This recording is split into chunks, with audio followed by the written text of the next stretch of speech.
আস্বাদন করব গিরিগোবর্ধন ধারণ লীলা। বর্তমানে বাংলাতে বা বর্তমানে বিভিন্ন জায়গায় এই আমাদের, আপনারা তো বাংলার মানুষ, মায়েরা বিশেষ মায়েরা, আমরা শরৎকাল বলতে আমরা কোন মাসকে বুঝি বলুন দেখি? শরৎকাল বলতে আমরা কোন মাস দুটোকে বুঝি?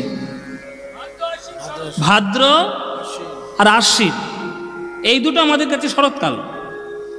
কিন্তু এই যে ভাদ্র আশ্বিন আপনারা শরৎকাল বলে চেনেন, সেটা এখনকার দিনের পাঁজি অনুযায়ী চেনেন। এখনকার দিনের পাঁজি অনুযায়ী ভাদ্র আশ্বিন শরৎকাল, কিন্তু আগেকার দিনের পাঁজি অনুযায়ী নয়। এখনকার দিনের পাঁজি অনুযায়ী আমাদের বছর শুরু হয় কোন মাস থেকে? হ্যাঁ বাবা, বৈশাখ। কিন্তু আগেকার দিনে বৈশাখ মাস থেকে বছর শুরু হতো না। একদম ঠিক বলেছেন। আগেকার দিনে বছর শুরু হতো অগ্রহায়ণ মাস থেকে। ওই জন্য নামটাই ওই রকম, অগ্র মানে আগে, হায়ন মানে বৎসর। অগ্রহায়ণ মানে বছরের প্রথম মাসটাই হচ্ছে অগ্রহায়ণ। এই অগ্রহায়ণ মাসটা, যেটা আমরা এখন চলতি কথায় অঘ্রাণ অঘ্রাণ বলি, অঘ্রাণ নয়, অঘ্রাণ নয়, অগ্রহায়ণ। এই অগ্রহায়ণ মাস থেকে আগেকার দিনে বছর শুরু হতো। আপনাদের এখানে নিশ্চয়ই হয়, বিভিন্ন জায়গায় হয় না এখনো। এই যে অঘ্রাণ মাসের শেষে ধান কাটা শুরু হয়, হয় না?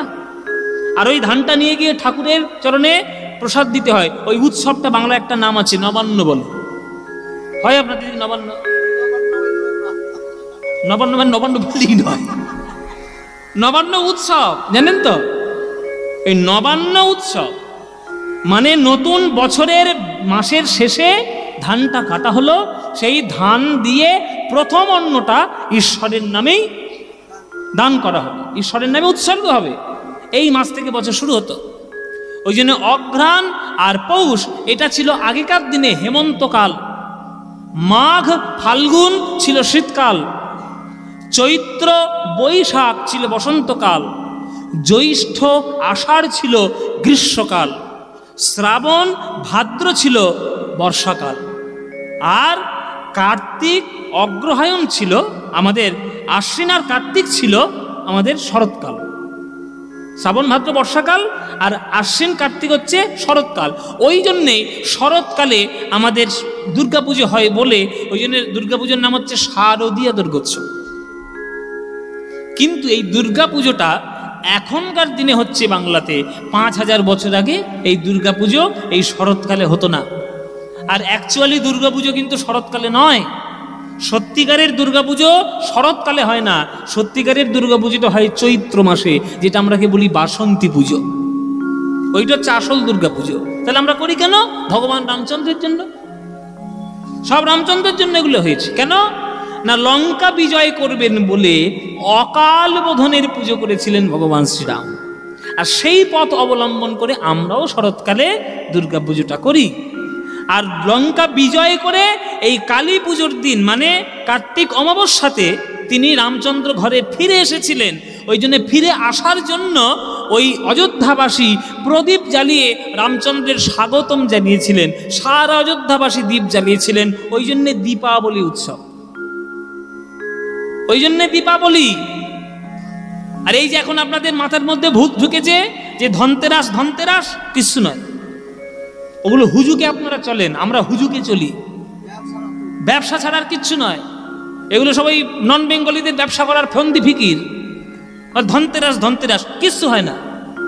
আমি আবার দেখছি, আমি আমার বাড়িতে যেদিন কালী পুজোর দিন ছিলাম, ওরে বাবা, সকাল থেকে দেখছি মায়েরা সব ঝাঁটা কিনে নিয়ে যাচ্ছে। হ্যাঁ, ওই দিন ঝাঁটা কিনছে। ওই ঝাঁটা কিনছে কেন? বলে কেন আজকে সব অলক্ষী বিদায় করবো, ঝাঁট দিয়ে দিয়ে বিদায় করবো। শুনে রাখুন, হুজুকে মুক্তির দিকে যাবেন না, শাস্ত্র ধরে পড়ুন। শুনেন, এই কার্তিক অমাবস্যাতে অনেকগুলো গুরুত্বপূর্ণ ঘটনা ঘটেছিল। এই কার্তিক অমাবস্যাতে ধন্বন্তরীর জন্ম। ধন্বন্তরীর জন্ম বলে ধনত্রয়োদশী, ধনতেরাস নয়, ধনত্রয়োদশী। ওই জন্যেই ধন্বন্তরীর এক প্রকার জন্মদিন। আর লক্ষ্মী পুজো করে কেন না, সমুদ্র মন্থন থেকেই লক্ষ্মীর জন্ম হয়েছিল, তাই এটাও লক্ষ্মীর জন্মদিন। ওই জন্য লক্ষ্মী পুজো করা হয়, গণেশ আর লক্ষ্মীর সময় পুজো করা হয় সিদ্ধিদাত্রের জন্য। ধনত্রয়োদশী বলে আপনি পিসিচন্দ্র জুয়েলার্স থেকে 3 কেজি সোনা নিয়ে আসবেন আর আপনার মাথার উপর শুধু সোনার বৃষ্টি হবে, এরকম ভুল ধারণা ছাড়ুন। এসব শুধু টাকার শুধু খেলা, আর কিচ্ছু নয়। ওই ঝাঁটা কিনলেও কিচ্ছু হবে না, সোনা কিনলেও কিচ্ছু হবে না। আর এই যে অমাবস্যার দিনে রামচন্দ্র ফিরে এসেছিল বলে দীপাবলি। সুতরাং এই যে তিথিটা যে চলছে, এই যে মাসটা চলছে, এই মাসে আগেকার দিনে আমাদের ইন্দ্র পুজো করা হতো। ওই ইন্দ্র পুজো আমাদের বৃন্দাবনে নন্দরাজার পরিচালনায় শুরু হয়েছে। সবাই হাত জোড় করে বসুন, সবাই করজোড়ে বসুন।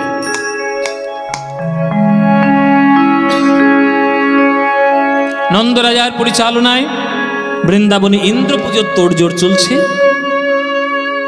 হ্যাঁ, ঋষিগণ মুনিগণ তারা ভারতবর্ষের বিভিন্ন প্রান্ত থেকে এসেছেন বৃন্দাবনে ইন্দ্রের নামে যজ্ঞ হবে বলে। আগেকার দিনে শরৎকালে ইন্দ্র পুজো হতো। কেন ইন্দ্র পুজো হতো? চাষিরা, সারা ভারতবর্ষের লোকেরা প্রার্থনা করতে ইন্দ্রকে, হে ইন্দ্র, যেহেতু তুমি ঝড় বৃষ্টির দেবতা, বজ্রবিদ্যুতের দেবতা, এই যে কার্তিক মাস, এই সময় তুমি যদি বিরাট বড় ঝড় বৃষ্টি দিয়ে আমাদের এই যে সর্বনাশটা এই বছর আমাদের করলেন, এই যে সর্বনাশটা হয়েছে, এই যে কিছুদিন আগেই দানা চলে গেল, দানা পানি চলে গেল না, এই সর্বনাশটা যে এইটা যেন না হয়, এইটা আগেকার দিনের লোকেরা প্রার্থনা করত। ওই জন্য আগেকার দিনে শরৎকালে ইন্দ্র পুজো হতো, দুর্গা পুজো নয়। সুতরাং সেই ইন্দ্র পুজো তোড়জোড় হচ্ছে। সবাই করজোড়ে বসবেন মায়েরা, একটু প্রাণ, যত একবারে শক্তি রয়েছে প্রাণ ভরে একটু উলুধ্বনি দেবেন। বৃন্দাবনে যজ্ঞ হচ্ছে, বিভিন্ন ঋষি মুনিগণ তারা যজ্ঞ করছেন, ইন্দ্রর নামে স্বস্তি প্রদান করবেন। ও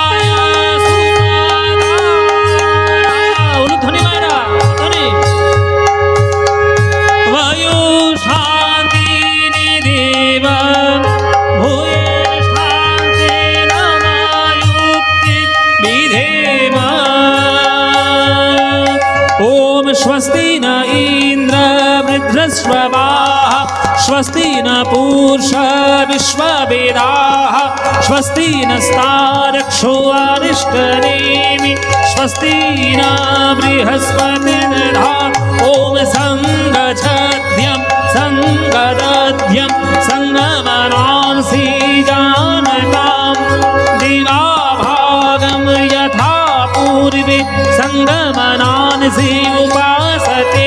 ॐ शान्ति शामा शान्ति ब्रह्म शान्ति गङ्गरीक्षणे ॐ शान्ति ॐ शान्ति ॐ स्वस्ति न इंद्र स्वस्ति न इंद्र स्वस्ति न इंद्र।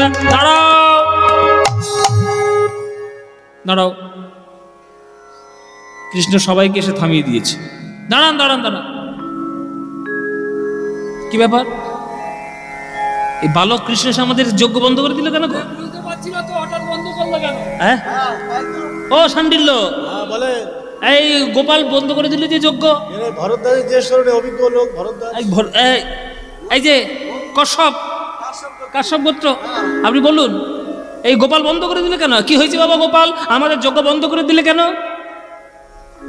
গোপাল বলছে, শুনুন, বহু দূর থেকে পদধূলি দেওয়ার জন্য আমাদের গ্রামে আপনারা এসেছেন। আপনারা ইন্দ্রের নামে যজ্ঞ করতে যজ্ঞ করুন, জগতের শান্তির জন্য যজ্ঞ করতে এসেছেন, অবশ্যই করুন, আমি বাধা দেব না। কিন্তু দয়া করে ওই ইন্দ্র শব্দটি বাদ দিয়ে তারপরে যজ্ঞ করুন। হ্যাঁ, এ কি অলক্ষণে কথা গো? হ্যাঁ, ইন্দ্র নামে যজ্ঞ করতে ইন্দ্র শব্দ বাদ দিয়ে করবো যজ্ঞ? হয় কখনো? কি এ গোপাল, আজকে যে যজ্ঞটা হচ্ছে সেটা তো ইন্দ্রকে উপলক্ষ করে, তা তুমি বলছো ইন্দ্র শব্দ বাদ দিয়ে যজ্ঞ করো, তাহলে যজ্ঞটা করে লাভ কি? তুমি যদি এইভাবে বাধা দাও, আমরা কিন্তু যজ্ঞ করব না, উঠে আমরা চলে যাব। যেই বলেছে উঠে চলে যাব, নন্দরাজা গিয়েছে রেগে, এই গোপাল, তুই একটা রাখাল ছেলে, তুই এখানে এসছিস, এইখানে তুই এখানে এসছিস, এখানে এসে যজ্ঞ বন্ধ করছিস? শোনো বাবা, আমি যেটা বলবো, আমি যে যুক্তিটা দেব, সেটা যদি মুনি ঋষিরা খণ্ডন করতে পারেন তাহলে নিশ্চয়ই করবেন। আমার একটা যুক্তি আছে। কি যুক্তি? তাহলে এই যে এতদিন ধরে বছরের পর বছর এই কার্তিক মাসে শরৎকালে আমরা ইন্দ্রের পুজো করি, ওই ইন্দ্র তো একদিনের চোখের সামনে আমাদের এসে হাজির হলো না। বছরে যখন পুজোর সময় আসবে তখন পুজোটা নিয়ে চুপচাপ চলে যাবে, আর সারা বছর প্রজারা দুঃখে আছে না কষ্টে আছে না সুখে আছে না দুঃখে আছে সেইটা দেখার দরকার নেই। তুমি যজ্ঞ করার সময় পুজোটা নিতে আসবে। হ্যাঁ, অগ্নি, এই যে আমরা অগ্নিকে প্রজ্বলন করেছি, অগ্নি দেবতা সাক্ষাৎ সামনে দাউ দাউ করে জ্বলছে, তাই আমরা তাকে ভক্তি করে পুজো করছি। আমরা ভগবানকে ভক্তি করে পুজো করব না ভয় করে পুজো করব? কি গো মায়েরা, আপনারা ভগবানকে ভক্তি করে করেন না ভয় করে করেন? ভক্তি করে করেন তো। তাহলে যে ইন্দ্রকে আমরা যজ্ঞ করব তাকে তো আমরা একবারের চোখের সামনে দেখলাম না। তার অহংকার নিয়ে সেই ইন্দ্র পায়ের উপর পা তুলে স্বর্গে বসে থাকবে, প্রজাদের সুখ দুঃখের কথা চিন্তা করার বালাই নেই। ওই রকম ইন্দ্রকে আমরা বৃন্দাবন থেকে কোনো যজ্ঞের ভাগ দেব না।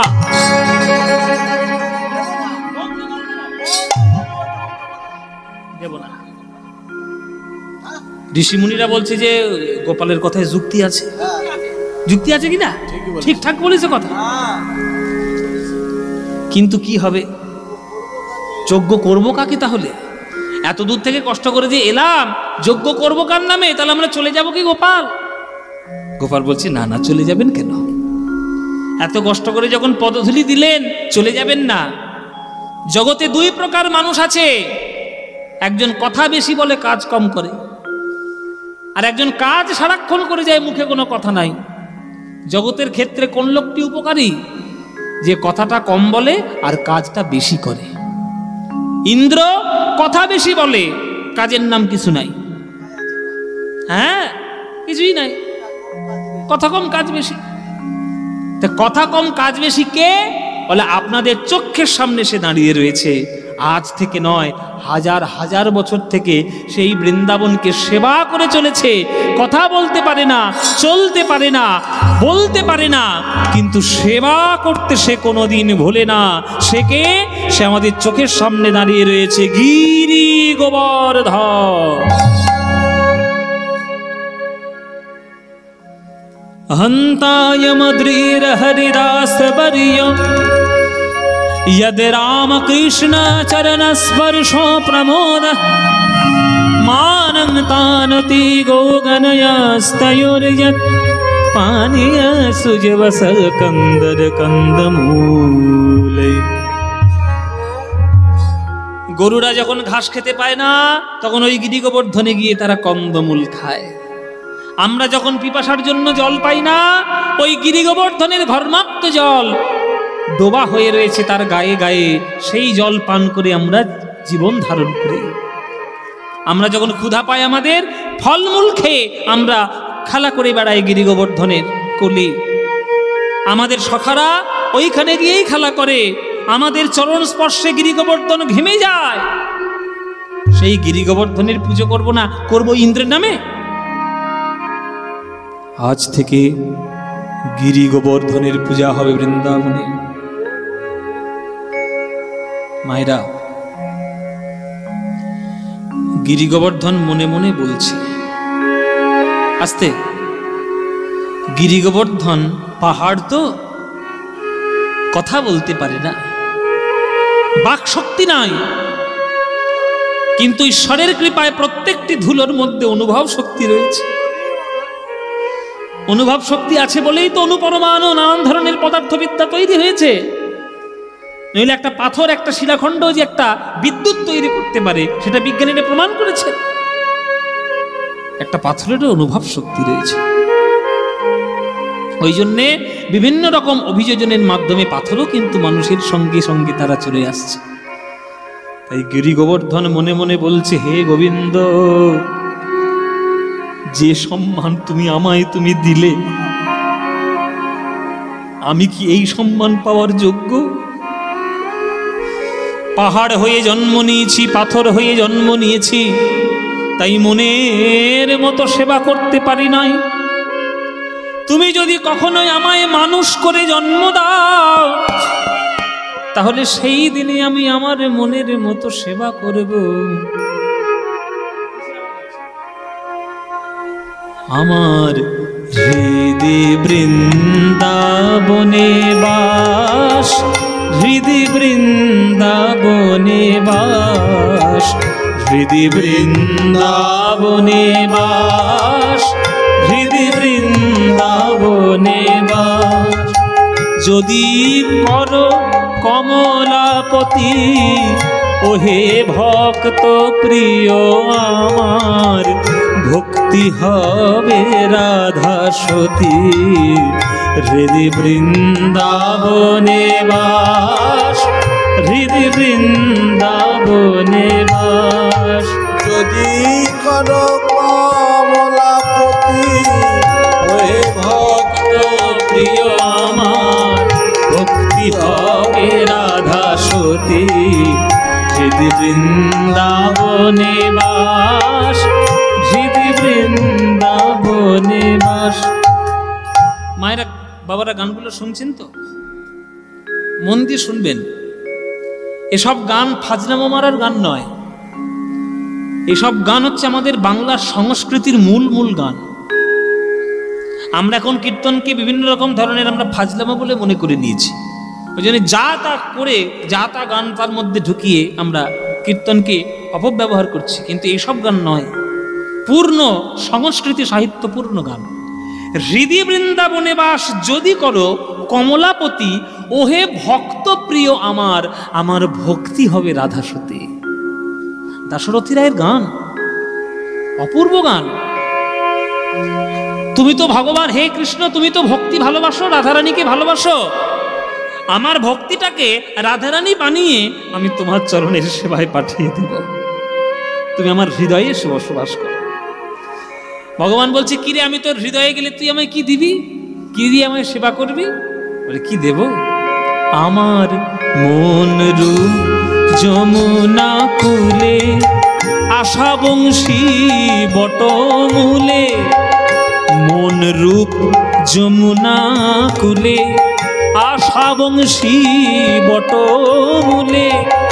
সদয় হইও সদাস ভেবে, সতত কর বসতি।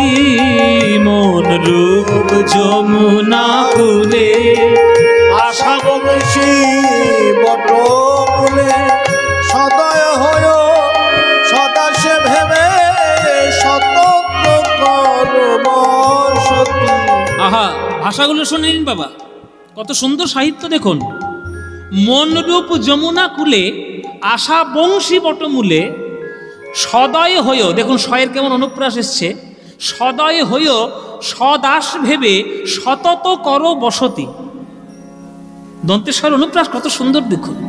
এগুলো সব সাহিত্যপূর্ণ, পড়াশোনা শিখতে হবে সব গান গাওয়ার জন্য।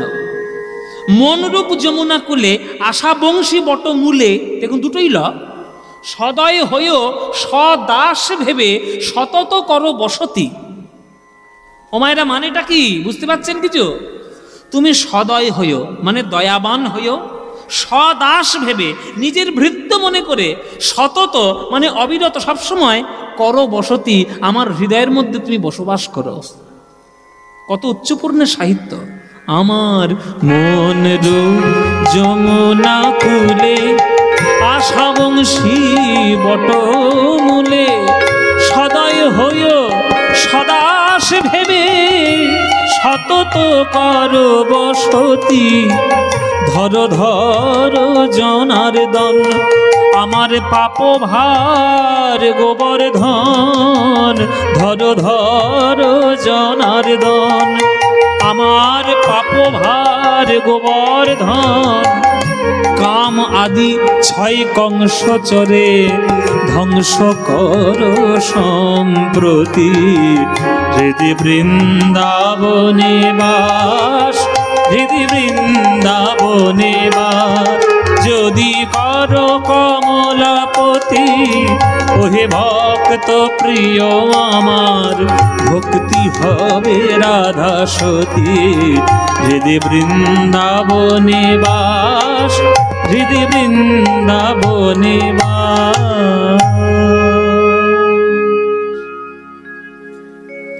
তাহলে আজ থেকে কার পুজো হবে মায়েরা? আজ থেকে কার পুজো হবে? ইন্দ্র পুজোর পরিবর্তে গিরি গোবর্ধনের পুজো হবে। নন্দরাজে বলছে, এই গোপাল, একটা পাহাড় কি কেউ এখনো পর্যন্ত পুজো করেছে? তুই একটা পাহাড় পুজো করার কথা বলছিস। গোপাল বলছে, পাহাড় পাহাড় পাহাড়। কে বলল? গিরি গোবর্ধন পাহাড়। ও সাধারণ পাহাড় নয়, ওর জন্ম সাধারণভাবে পৃথিবীতে ঘটেনি, ওর জন্ম অত্যন্ত আশ্চর্যভাবে হয়েছে। মায়েরা, আপনারা অনেকেই হাত তুললেন, বৃন্দাবনে যারা গেছেন তারা অনেকেই হাত তুলেছেন। বৃন্দাবনে তো গিয়েছেন, গিরি গোবর্ধন প্রদক্ষিণ করেছেন। সবাই পারে না, শারীরিক অসুস্থতার জন্য সবাই পারে না, কিন্তু জীবনে যদি একবার পারেন, অন্তত একবার জীবনে গিরি গোবর্ধনটা কষ্ট করে প্রদক্ষিণটা একবার করে নেবেন। অনেক কষ্ট হলেও করে নেবেন একবার, তাহলে জীবনে একটা সফল হবে। কেন? সেটা আমরা লীলার মধ্যে জানতেই পারবো। কেননা এই গিরি গোবর্ধনের জন্ম পৃথিবীতে কোনো পাহাড়ের মধ্যে প্রথম ঘটেনি। এই গিরি গোবর্ধনের জন্ম প্রথম হয়েছে গোলক বৈকুণ্ঠ ধামে। গোলক বৈকুণ্ঠ ধামে। কেমন করে হলো গোলক বৈকুণ্ঠ ধামে? শুনুন, হাত জোড়ে করে বসুন সবাই। এই বাঁকুড়া জেলায়, এটা বাঁকুড়া জেলা, বাঁকুড়া জেলাটা আমাদের বাংলার সাহিত্যের জন্য এবং সংস্কৃতির জন্য একটা অনন্য জেলা। কেননা বাঁকুড়ার জেলার যেমন ওই কারুকার্য রয়েছে, বাঁকুড়ার সব কি ওই যে ঘোড়ার মতো দেখতে হয়, বিষ্ণুপুরের যে টেরাকোটার যে কাজ, সেটা বাঁকুড়া জেলায়। তারপরে বাঁকুড়া জেলার এক পদকর্তা আছেন, যিনি আমাদের বৈষ্ণব জগতের একদম উজ্জ্বল নক্ষত্র। তিনি হলেন চণ্ডীদাস ঠাকুর, ছাতনার চণ্ডীদাস ঠাকুর। আজকের বৃন্দাবনে মানে গোলক বৈকুণ্ঠ ধামে, গোলকে রাধারানী গোবিন্দের চরণে আত্মনিবেদন করছে। সেই আত্মনিবেদনের গান একটা গাইব, যেটি চণ্ডীদাসের লেখা। তাই সবাইকে বলছি মায়েরা, আপনারা একটু হাত জোড়ো করে করজোরে হৃদয়ে ভক্তি ভরে এই গানটি শুনবেন। পদাবলী কীর্তন তো, পদাবলী কীর্তনকে খুব শ্রদ্ধার সঙ্গে সম্মান করতে হয়। সবাই করজোরে বসুন, মন দিয়ে শুনুন রাধারানীর আত্মনিবেদন। বধূ হে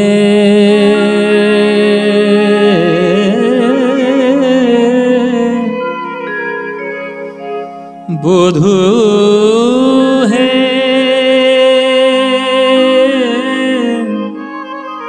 বধূ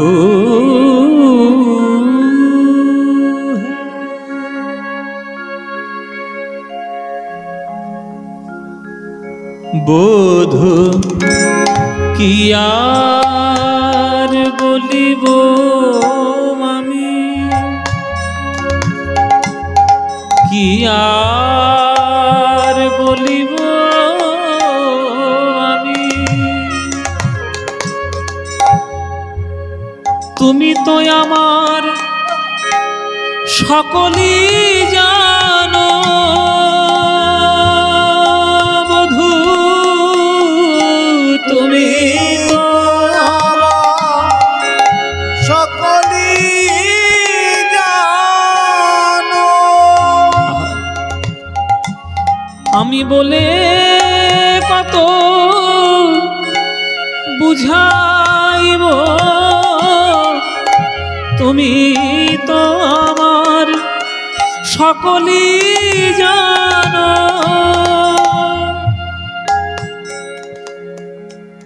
জনমে জনমে জীবনে মরণে প্রাণনাথ হইও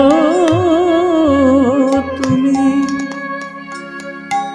জীবনে মরণে জনমে জনমে প্রাণনাথ হয় তুমি।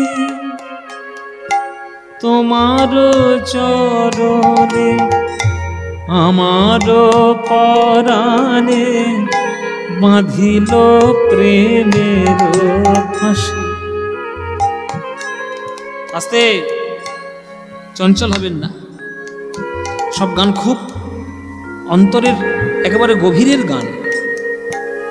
তোমার চরণে আমার পরাণে বাঁধিল প্রেমের ফাঁসি। তাই সব সমর পিয়া আমি এক মন হইয়া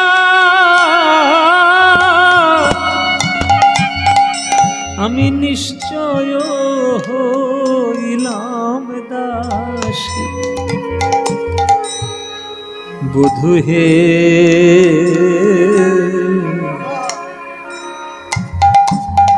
বধূ একুলে ওকুলে দুকুলে গোকুলে আপনা বলিব কায়। আমার আপন বলতে কেহ নাই হে, আপন বলতে কেহ নাই হে। বধূ তোমার দুটি চরণ ছাড়া আপন বলতে কেউ নাই হে। তোমার দুটি চরণ ছাড়া আপন বলতে কেহ নাই হে। আপনা বলিব কায়। বড় বড় শীতল জানি, বড় শীতল জানিয়া শরণ লইন ও দুটি কমল পায়। এখন আখির নিমেষে যদি নাহি হেরি তবে এ পরাণে মরে। প্রণাম জানান ওই চণ্ডীদাস কায় পরশরতন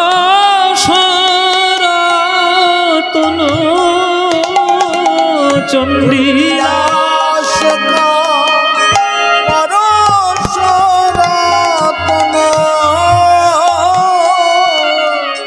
আমি গলায় গাঁথিয়া পড়ি আমি বেড়াইব ব্রজের দ্বারে দ্বারে, বেড়াইব ব্রজের দ্বারে দ্বারে।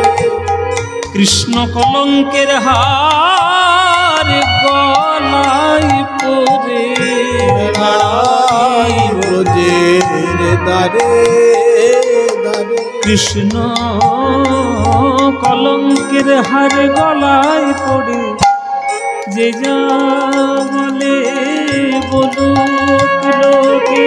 বেড়াইব ব্রজের দ্বারে দ্বারে। ওগো কৃষ্ণ কলঙ্কিনী বলে বেড়াইব ব্রজের দ্বারে দ্বারে। আমি পাগলিনী ভিখারিণী হয়ে বেড়াইব। আমি কৃষ্ণ কলঙ্কিনী হয়ে বেড়াইব। ব্রজের পথের ধুলায় গড়াগড়ি দিয়ে মুখে কৃষ্ণ কৃষ্ণ কৃষ্ণ বলে বেড়াই ব্রজের ধারে ধারে। কৃষ্ণ কৃষ্ণ কৃষ্ণ বলে বেড়াই ব্রজের দ্বারে দ্বারে। কৃষ্ণ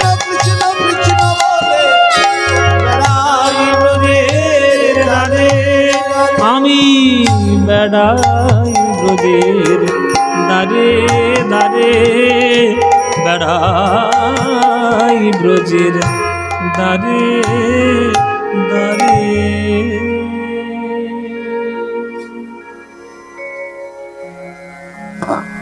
এটি হলো আত্মনিবেদনের গান।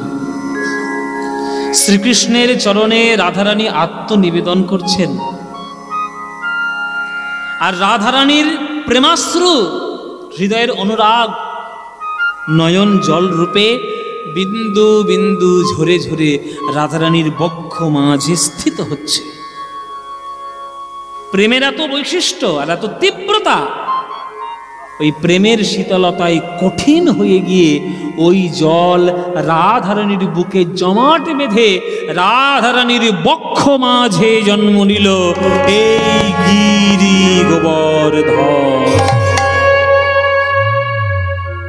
রাধারানীর বুকের মাঝখানে জন্ম, সেই গোবর্ধন বলে উঠল, হে প্রভু, আজ যদি গোলক বৈকুণ্ঠ ধামে তোমাদের এই প্রেম হয়, তাহলে তোমরা যখন বৃন্দাবনে লীলা করতে যাবে সেই প্রেম কেমন হবে? আর সেই প্রেম দর্শন করার সৌভাগ্য কি আমার হবে না? তখন গোবিন্দ আশীর্বাদ করে বললেন, শোন গোবর্ধন, তোর জন্ম হয়েছে রাধারানীর বক্ষ মাঝে, তা তুই যদি আমাদের লীলা দর্শন না করিস, দর্শন করবে কে? সাক্ষী রূপে কে থাকবে?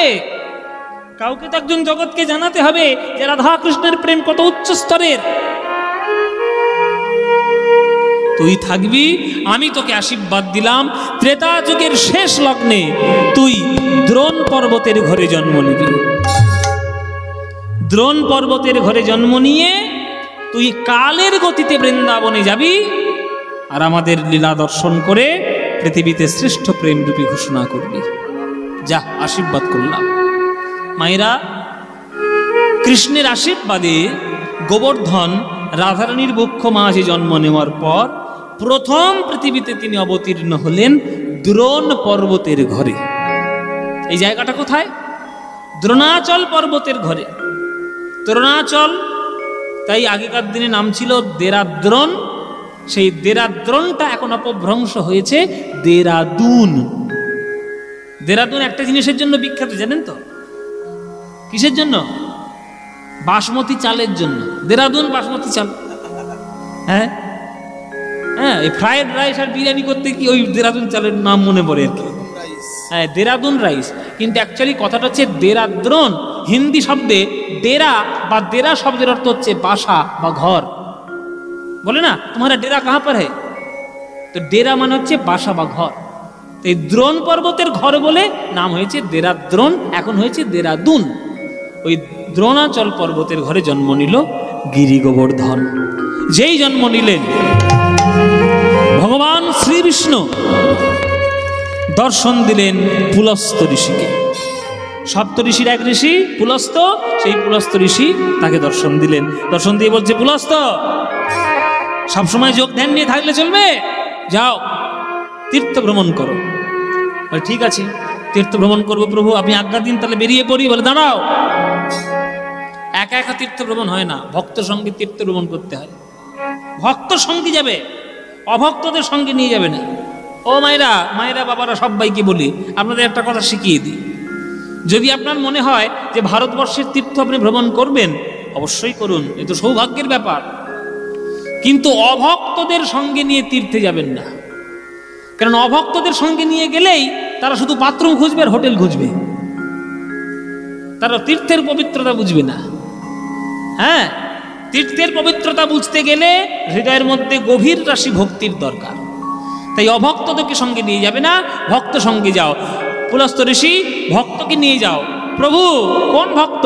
বলে, দ্রোণ পর্বতে ঘরে জন্ম নিয়েছে গোবর্ধন, ওই গোবর্ধনকে সঙ্গে নিয়ে তুমি তীর্থ ভ্রমণে যাও। যাও। পুলস্ত ঋষি বিষ্ণুর আজ্ঞায় দ্রোণাচল পর্বতের ঘরে এসেছে। এই যে গিরি গোবর্ধন, আহা, এইটা হচ্ছে গিরি গোবর্ধন। ও মায়েরা, এইটা দেখেছেন মুখটা? মুখটা দেখে নিন, এখন নাক মুখ দেখুন, ঠিক এবার পাহাড়ের টিলার মতো দেখতে। এই যে গোবর্ধন, এই ভগবান বিষ্ণু আমাকে আজ্ঞা দিয়েছে, আমার সঙ্গে তুমি যদি একটু তীর্থা যাবে নাকি তীর্থে? হ্যাঁ, পুলস্ত্য ঋষি গিরি গোবর্ধনকে বলছে। গিরি গোবর্ধনে কহে শুনহ বচন, গিরি গোবর্ধনের কহে শুনো বচন, বলো তুমি কি করিবে বলো তীর্থের ভ্রমণ, তুমি কি করিবে বলো তীর্থের ভ্রমণ। গিরি গোবর্ধন কহে শুন মোরে বাণী, গিরি গোবর্ধন কহে শুনো মোর বাণী, ওগো লোক মুখে শুনি আমি সাধক আপনি, লোক মুখে শুনি আমি সাধক আপনি। গিরি গোবর্ধন কহে শোনা মোর বাণী, লোকমুখে শুনি আমি সাধক আপনি। প্রভু আমায় কোলে করে নিয়ে চলো,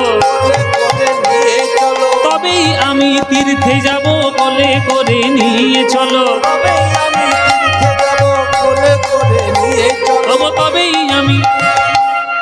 আমি কি চলতে পারি না, হাঁটতে পারি না, কথা বলতে পারি পারি না তো? তা আপনি যদি আমাকে কোলে করে নিয়ে যান, আর একটা পাহাড়কে কোলে করে নিয়ে যাব, একটা পাহাড়কে কোলে করে নিয়ে যাব, পাহাড়কে কোলে তোলা সম্ভব। যেই বলেছে পাহাড়কে কোলে তোলা সম্ভব, তখন গোবর্ধন খুঁচিয়ে কথা বলছে, তাহলে কিসের সাধনা করলেন একদিন? কিসের সাধনা করলেন? আপনি নাকি সপ্ত ঋষির এক ঋষি, আপনার নামে একটা তারামণ্ডল পর্যন্ত রয়েছে, তা আপনি সপ্ত ঋষির এক ঋষি হয়ে একটা পাহাড়কে কোলে তুলতে পারবেন না? কিসের সাধনা করেছেন? হাতে ঘা দিয়ে কথা বলেছি বাবা। কারোর যদি হাতে ঘা দিয়ে কথা বলে, গায়ে তো রাগ ধরবেই। হ্যাঁ, তোর এত বড় শ্রদ্ধা, তুই পুলস্ত্য ঋষির শক্তি সম্পর্কে তুই সন্দেহ প্রকাশ করছিস? তবে রে, তোর মতো 10টা পাহাড়কে আমি মাথায় করে তুলে দে, চল। তোর মতো 10টা পাহাড় আমি মাথায় করে তুলবো, তুই কি বলছিস রে গোবর্ধন? হ্যাঁ, গিরি গোবর্ধনে রে শিরেতে লইয়া, গিরি গোবর্ধনে আজ পুলস্ত্য ঋষি চলে নাচিয়া নাচিয়া। উলধ্বনি মায়েরা,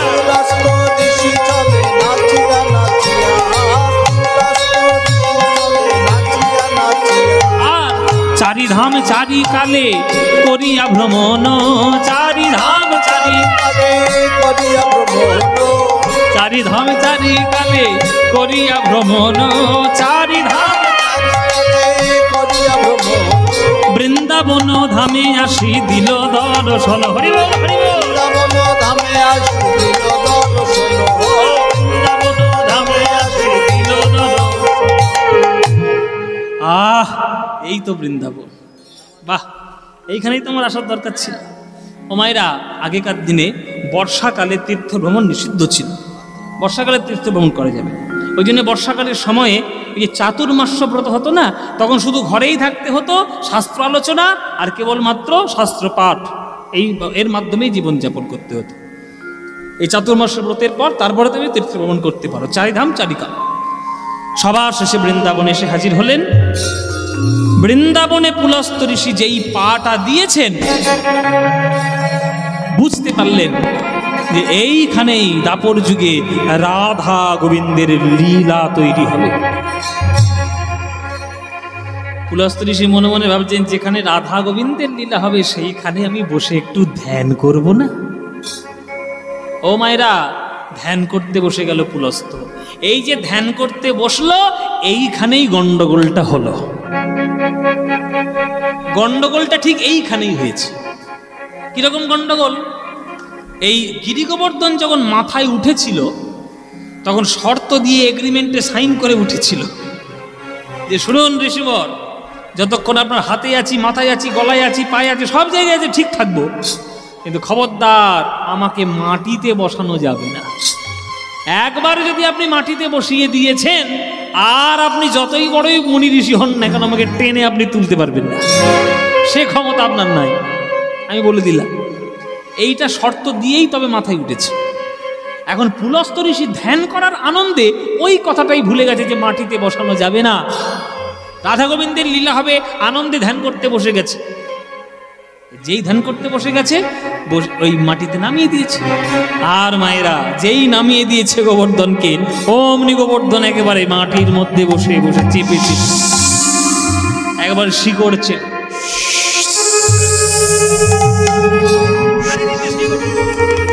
একবার মাটির মধ্যে জমে জমে বসে।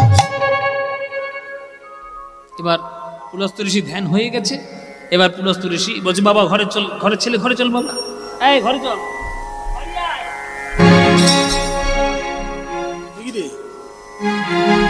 এই জোকের মতো বসে রয়েছে।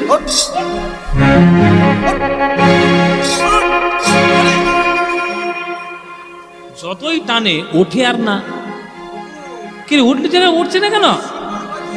হ্যাঁ এই তুই কত শিকড় টেনেছিস, তুই উঠছিস না কেন? তখন গোবর্ধন বলছে, আপনাকে কি বলেছিলাম ঋষিবর, মাটিতে যদি বসান আমি আর উঠব না। আপনার বোধহয় জানা নাই আমার জন্ম হয়েছে এই বৃন্দাবনে আসার জন্যই। আমার জন্ম রাধারানীর বুকে, কৃষ্ণের আশীর্বাদে আমার বৃন্দাবনে আসার কথা ছিল, তাই আপনার মাথায় চেপে আমি উঠে চলে এলাম। ব্যাস, আপনি এবার আপনার ঘরে যান, আপনি জীবনে আমাকে এখানের থেকে তুলে নিয়ে যেতে পারবেন না। পুলস্ত ঋষি বলছে, তাহলে তুই আমার সঙ্গে ছলনা করলি, মানে তোর মনের ইচ্ছা পূর্ণ করার জন্য তুই আমাকে ব্যবহার করেছিস, তোর এত বড় ক্ষমতা? ঠিক আছে, আমার নাম পুলস্ত গোবর্ধন, শুনে রাখিস, আমার নাম আমার পুলস্ত নাম। পুলস্ত কহে গিরি করহ শ্রবণ, মোর শনে কপটতা করিলে এখন, আমি পুলস্ত ঋষি অভিশাপ দি তোমারে, দিন দিন তিল তিল ক্ষয় হবে তোরে।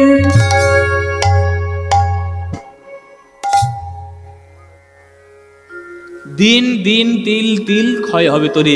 এই যে প্রত্যেক দিন একটা তিলের মাপে গিরি গোবর্ধন ক্ষয়ে যাবে, এই অভিশাপ পুলস্তের থেকে পাওয়া, সেই অভিশাপ মাথায় নিয়ে আজ পর্যন্ত গিরি গোবর্ধন বৃন্দাবনে আছে। কিন্তু জানলে আপনারা অবাক হয়ে যাবেন যে গিরি গোবর্ধন আগেকার দিনে যত উঁচু ছিল এখনকার দিনে কিন্তু অত উঁচু আর নেই, নেমে এসছে। বলতো আগেকার দিনে রাধারানীর ঘর থেকে পুরো ছায়াটা এসে পড়তো গিরি গোবর্ধনের, সে ছায়া পড়ে না বাবা এখন, আর অনেক নেমে গেছে। গিরি গোবর্ধন প্রত্যেক দিন একটা তিলের মাপে ক্ষয়ছে, আর শাস্ত্রে এটাও বলা আছে, ক্ষয়িতে ক্ষয়িতে যেদিন গিরি গোবর্ধন নামক পাহাড়টি পৃথিবী থেকে সম্পূর্ণ মিশে যাবে, সেই দিন আমাদের পৃথিবীর, বলো হরি হরি বল, হরি বল বাবা, কে বাঁচাবে তখন আপনাদের? মায়েরা বলছে, বাবা আমরা জেনে কি করব? তখন যারা যারা থাকবে তখন তারা বুঝবে কোন ঠেলা, আমরা তো ঠেলা বুঝে কি করব। যাই হোক, এই হচ্ছে গিরি গোবর্ধনের ইতিহাস। তাই যত গোপগণ গিরি পূজন, যত গোপগণ গিরি এই মরে অভিমত, কহে কৃষ্ণদাস, কহে কৃষ্ণদাসে বাঢ়ে উল্লাসে সুবাস বচন রীত, কহে কৃষ্ণদাসে বাঢ়ে উল্লাসে সুবাস বচন রীত।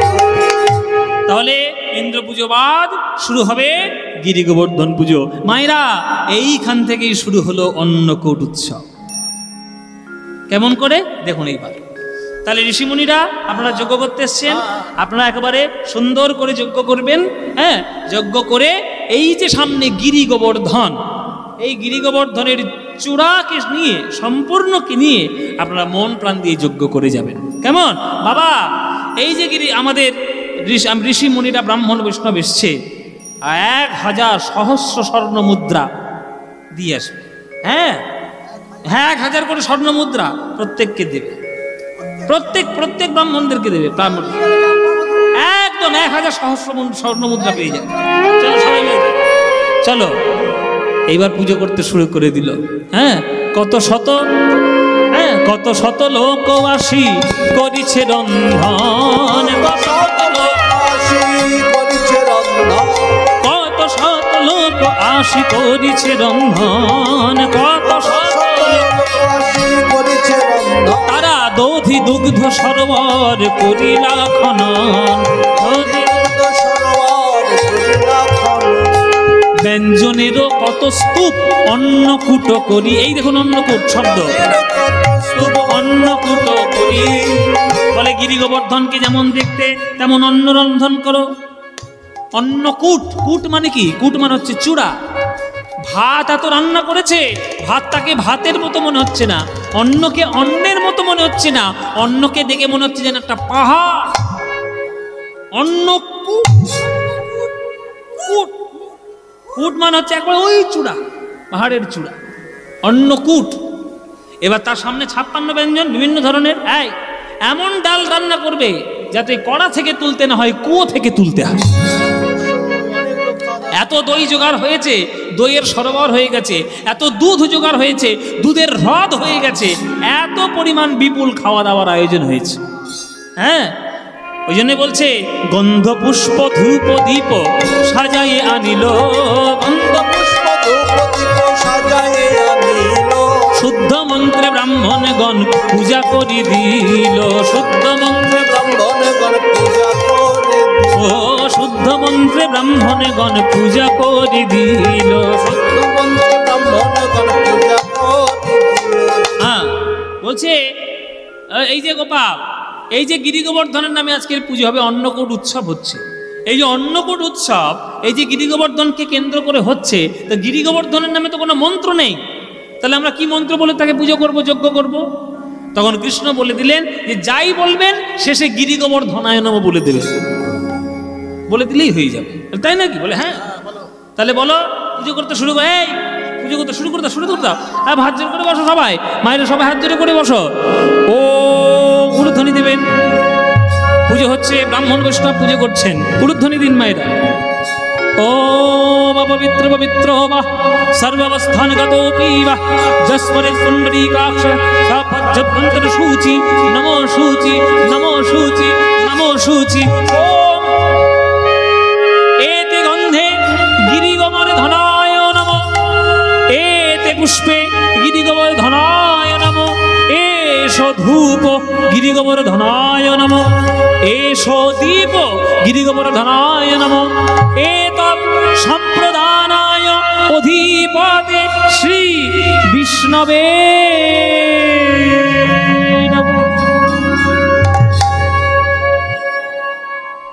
এই যে দেখুন, প্রত্যেকটি শব্দের শেষে গিরি গোবর্ধনায় নমঃ, গিরি গোবর্ধনায় নমঃ, গিরি গোবর্ধনায় নমঃ। এই যে শব্দটি জুড়ে দিলেন কৃষ্ণ, এই পুজো হয়ে গেল। হ্যাঁ, যেই বলেছে এতদ সম্প্রদানায় অধিপতে শ্রী বিষ্ণবে নমঃ, ব্যাস সঙ্গে সঙ্গে কৃষ্ণ তার লীলা চাতুরি শুরু করে দিলেন।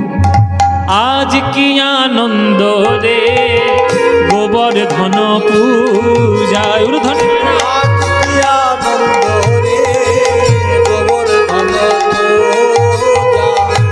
আজ কি আনন্দ রে,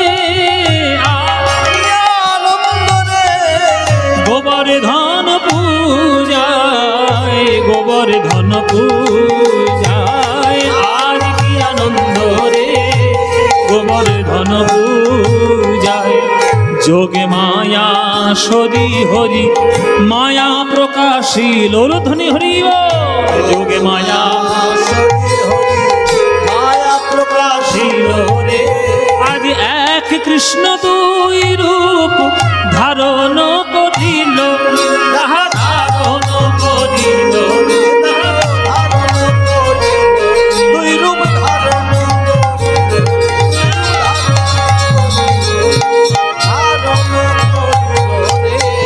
গোবর্ধন পূজায়, গোবর্ধন পূজায়। সঙ্গে সঙ্গে গোপাল স্মরণ করলেন যোগ মায়াকে।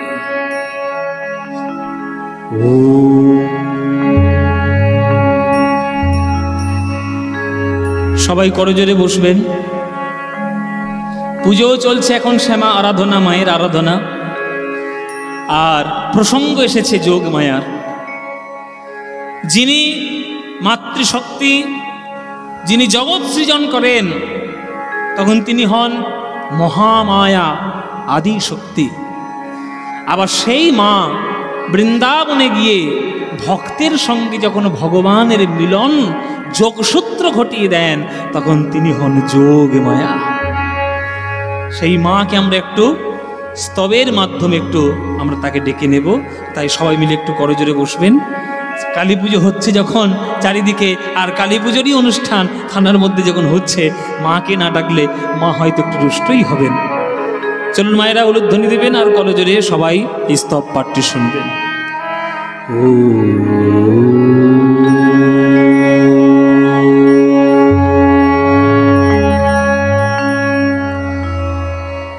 त्वं स्वाहा त्वं स्वधा त्वं हि वषट्कार स्वरातिरेका सुधातमक्षरेणेति त्रिधा मात्रातिमिका स्थिता अर्धमात्रा स्थिता नित्या यानोच्चार्या विशेषतः त्वयैव धार्यते सर्वं त्वयि तत्सृज्यते जगत् त्वयि तत्पाल्यते देवी त्वमत्सन्ते च सर्वदा विशिष्ट सृष्टिरूपा त्वं स्थितिरूपा च पालने तथा संघटित रूपान्ते जगतस्य जगन्मये महाविद्या महामाया महामेधा महाश्रीतिः महामोहा च भवति महादेवी महाशूरि प्रकृतिस्त्वं हि गुणस्य सर्वत्र विभाविनी कालरात्रिणि महारात्रि मोहरात्रिश्च दारुणा त्वं ह्रीं त्वमीश्वरी त्वं ह्रीं त्वं बुद्धिर्वदलक्षणा लज्जा पुष्टि तथा तुष्टि त्वं शान्ति कान्तिरेव च खड्गिनी शूलिनी घोरा गदिनी चक्रुणी तथा शङ्खिनी चापिनी बाण भूषणी परिखायुधा सौम्य तराशेष सौम्यभ्यस्तति सुन्दरी परावरण परमा त्वामेव परमेश्वरी ओम सर्वमङ्गलमाङ्गल्ये शिवे सर्वार्थसाधिके शरण्ये त्र्यम्बके गौरी नारायणि नमस्तुते सृष्टिस्थितिविनाशान शक्तिभूते सनातनि गुणाश्रये गुणमये नारायणे नमस्तुते।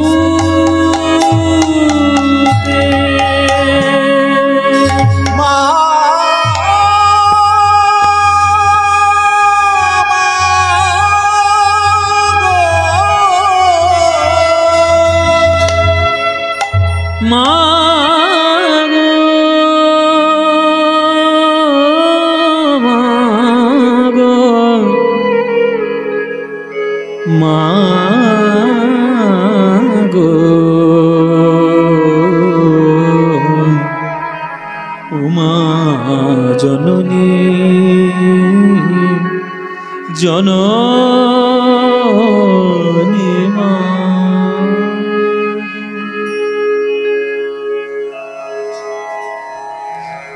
মায়ের স্তব পাঠ যখন হলো, তাহলে কি একটা মায়ের গান গাইবো নাকি?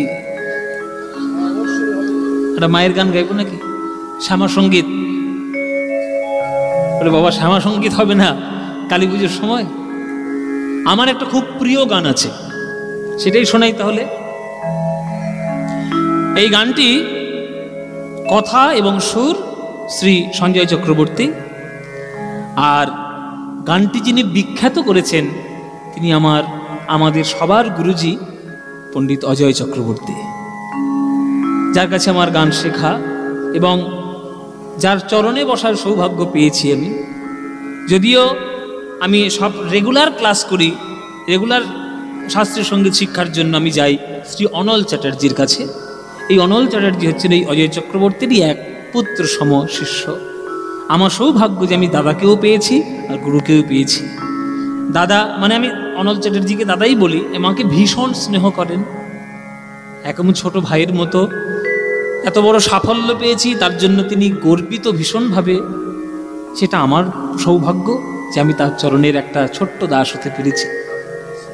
আর এসব আপনাদের আশীর্বাদ। এবং এই যে কীর্তন এতক্ষণ ধরে শুনছেন, যার আশীর্বাদ ধন্য হয়ে আমি কীর্তন জগতে আমি এসেছি, এবং যিনি আমার কীর্তনের মূল আদর্শ, তিনি বর্তমান কীর্তন জগতের তিনি শ্রেষ্ঠ এবং সম্রাট, তিনি আমার গুরু কীর্তন সম্রাট শ্রী সুমন ভট্টাচার্য মহাশয়। আপনাদের এখানেও গান তিনি করেছেন, আমি শুনলাম জন্মাষ্টমীতে নাকি তিনি গান টান করে গেছেন। আমার জীবনের কীর্তনের আদর্শ তিনি। তবে আমার কীর্তনের নানান গুরু রয়েছেন, অনেকের কাছেই অনেক শিক্ষা আমি পেয়েছি।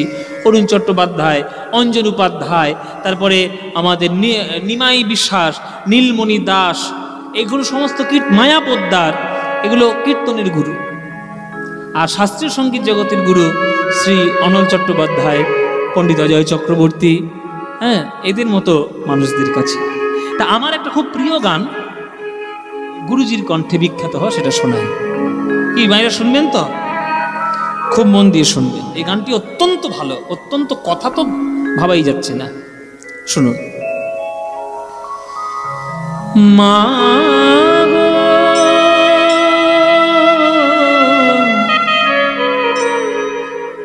মা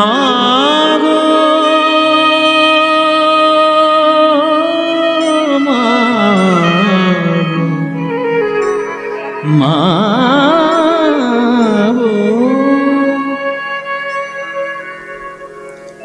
আমার চোখের মনি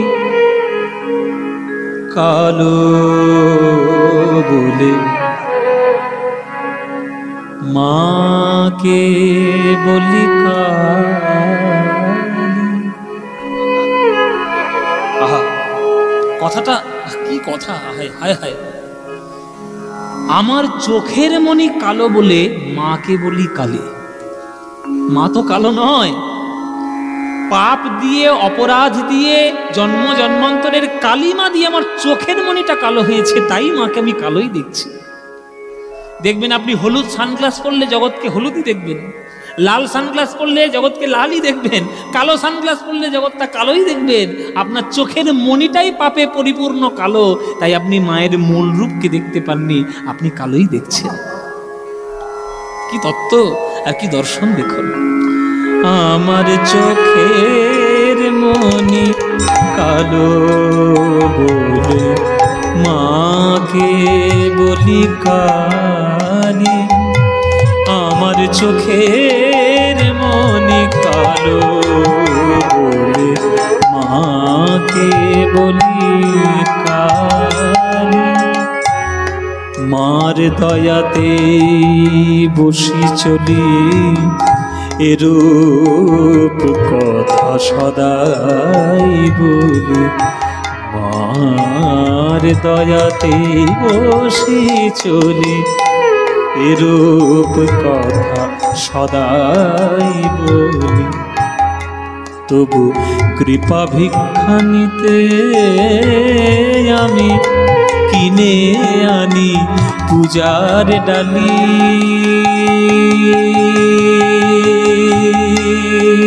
মাগো আমার চোখের মনে কালো বলে মাকে বলি কালী। আমার চোখের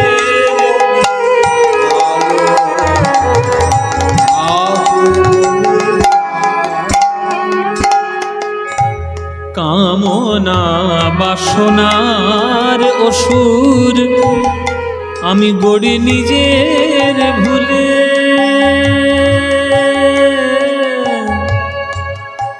মা গো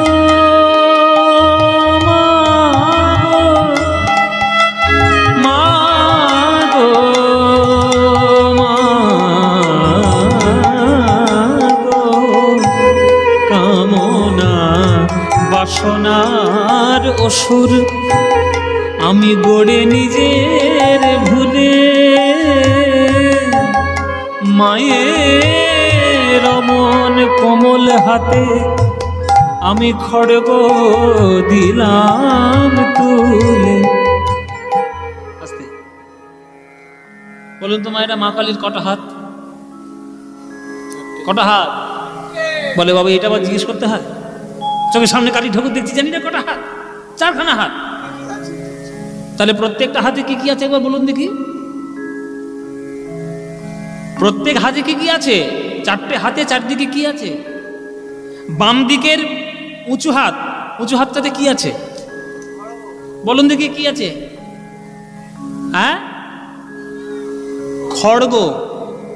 আর বাম দিকের নিচের দিকের হাত কি আছে? মুন্ড। একদম সদ্য কাটা, সদ্য ছিন্ন, সদ্য কাটা মুন্ড। তাহলে এটা বাম দিক গেল। ডান দিকে কি আছে? ডান দিকের উপরের হাতে কি আছে?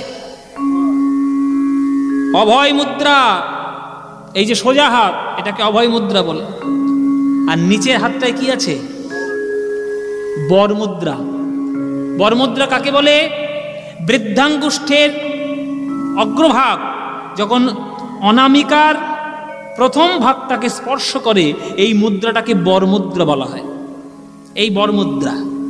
তাহলে চারটে হাতে কি কি রইল? খড়গ রইল, মুন্ড রইল, অভয় মুদ্রা, বর মুদ্রা। এই চারটি প্রতীক চিহ্ন মায়ের হাতে রয়েছে। কিন্তু মায়ের হাতে খড়গ কেন আসবে? মা কি কখনো খড়গ ধরে? ধরে।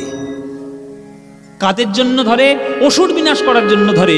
কোন অসুর বিনাশ করার জন্য? কবি বলছেন তার দর্শন দিয়ে, ওই রম্ভাসুর, রক্তবীজ, শুম্ভ নিশুম্ভ এদের জন্য নয়, ওটা তো রূপক মাত্র। আমাদের জীবনের যে অসুরগুলো রয়েছে, সেই অসুরগুলো হচ্ছে কামনা আর বাসনা দিয়ে তৈরি। সেই অসুরদেরকে নিধন করার জন্য মা আজ হাতে খড়গ তুলে ধরে আমাদেরকে রক্ষা করছেন। কামনা বাসনার অসুর আমি গড়ে নিজের ভুলে, মায়ের রমন কোমল হাতে আমি খড়গ দিলাম তুলে। মামে গরিব মাতার নেই যে বসন, বসতে দেব নেই সে আসন। তাই দানবেরই মুন্ড কেটে বসন গড়েছে করালি। মাগো চোখের মনে কালো বলে মাকে বলি কালি। আমার চোখের মনে কালো বলে মাকে বলি কালি। পিতা আমার শ্মশানে রয়, এই সুযোগে সমন ভয়। ভয় দেখালে আমি শুধু কেঁদে বলি দাও মা অভয়। কি অপূর্ব কথা! পিতা আমার শ্মশানে রয়, এই সুযোগে সমন ভয়। ওই ভয় দেখালে আমি শুধু কেঁদে বলি দাও মা অভয়। ভীরু ছেলে নিয়ে কোলে মা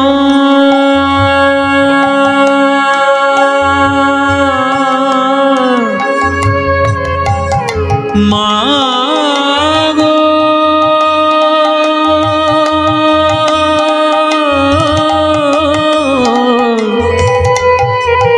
মাগো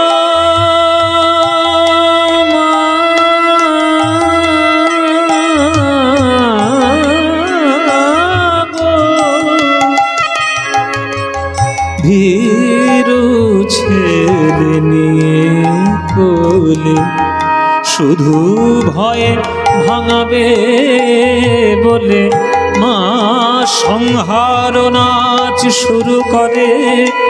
শিব এলো ওই শ্মশান ছেড়ে, আপন বুক পেতে মার নাচ থামিয়ে মাকে বলে শ্মশান কালী।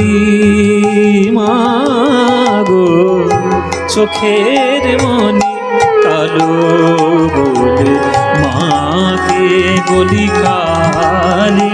আমার চোখের মনি কালো বলে মাকে বলি কানে, আমার চোখের মনি কালো বলে মাকে বলি কানে মা।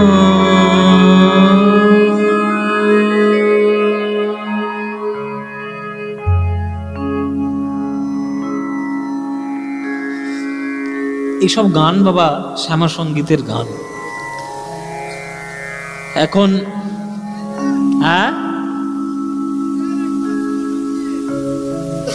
অনল চট্টোপাধ্যায় শ্যামা সঙ্গীত মানে আমার গুরু সেরেছে। আচ্ছা সে যদি হয় হবে, দেখা যাক। এই সমস্ত যেসব গান আপনাদেরকে একটু আমি করজোরে অনুরোধ করব, এটা আইন রক্ষার একটা স্থান, আইনের কথাই বলা উচিত। কোর্ট থেকে বিভিন্ন আইনের সংস্থান থেকে বলে দেওয়া রয়েছে যে কতটুকু আপনার লিমিটেশন। এই যে আপনাদের নিজের যথেচ্ছা যার আর কি, মানে যা ইচ্ছা তাই এই যে চারিদিকে এখন হয়ে বেড়াচ্ছে, এটা ঠিক নয়। আমরা ছোটবেলায় যখন কালী পুজোর দিন সকালবেলায় আসতো, তখন সকালবেলায় করে কালী পুজোর দিনে ওই পান্নালাল বাবুর গান, মানে পান্নালাল ভট্টাচার্যের গান, ধনঞ্জয় ভট্টাচার্যের গান, আমার গুরুজি পণ্ডিত অজয় চক্রবর্তীর গান, মান্না বাবুর গান, এই সব গানগুলো শ্যামা সঙ্গীত আমরা ছোটবেলা থেকে শুনে বড় হয়েছে। কিন্তু আমাদের সন্তানগুলো, আমাদের ছোট ছোট ছেলেগুলো, তারা এখন কালী পুজোর দিন কি শুনে বড় হচ্ছে? কালী পুজোর দিন সকাল শুরু হবেই আর ঘুপ ঘুপ ঘুপ ডিজে ডিজে ডিজে, এই সব সংস্কৃতি দেখে তারা বড় হচ্ছে। তাহলে তারা কি আর পান্নালালকে চিনবে, কি আর অজয় চক্রবর্তীকে চিনবে, কি তারা মান্নাবাবুকে চিনবে, আর কি তারা রামপ্রসাদ দাশরথী রায়কে চিনবে? হ্যাঁ, আপনাদের সংস্কৃতি সন্তানের দেওয়ার দায়িত্ব আপনাদের। তাই হাত জোরে করে অনুরোধ করি, অপসংস্কৃতির দিকে যাবেন না। যেগুলো খুব দেখবেন চকচক করে, সেগুলো সবসময় শোনা হয় না। যেগুলোর জন্য খুব ভাইরাল হয়ে যাচ্ছে, সবসময় ভাইরাল হওয়া জিনিস যে খুব উন্নত মানের, এটা সম্পূর্ণ বিশ্বাসযোগ্য নয়। মাঝে মাঝে দেখবেন যারা সঠিক সাধু, তারা জনসমক্ষে আসে না, তারা জঙ্গলের গভীর অরণ্যের মধ্যে গিয়ে সাধনা করে। তাই ভালো জিনিসের মান দিতে, মর্যাদা দিতে শিখুন। পান্নালাল বাবুর গান চালান, আমার গুরুজির গান চালান, মান্নাবাবুর গান চালান, ধনঞ্জয় ভট্টাচার্যের গান চালান, কাজী নজরুল ইসলামের শ্যামা সঙ্গীত চালান। একটা মুসলমান হয়ে কাজী নজরুল ইসলাম যে শ্যামা সঙ্গীত লিখে দিয়ে গেছে, পাবেন না ওই রকম গান। কৃষ্ণ যখন মায়াকে ডাকলেন, সারা বৃন্দাবনকে মায়া তার জালে পরিচ্ছন্ন করলেন। যোগ মায়া সরি হরি মায়া প্রকাশিল রে, গোবর্ধন পূজায়। আর এক কৃষ্ণ দুই রূপ ধারণ করিল, দেখো ধারণ করিল রে,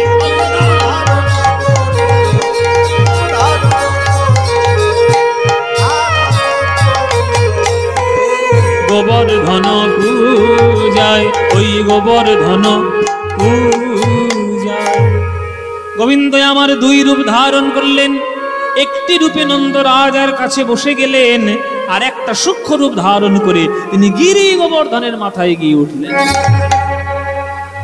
গিরি গোবর্ধনের মাথায় উঠে তিনি গম্ভীর গম্ভীর শব্দ করে বৃন্দাবনবাসীকে বলছেন, আমি হলাম গিরি গোবর্ধন।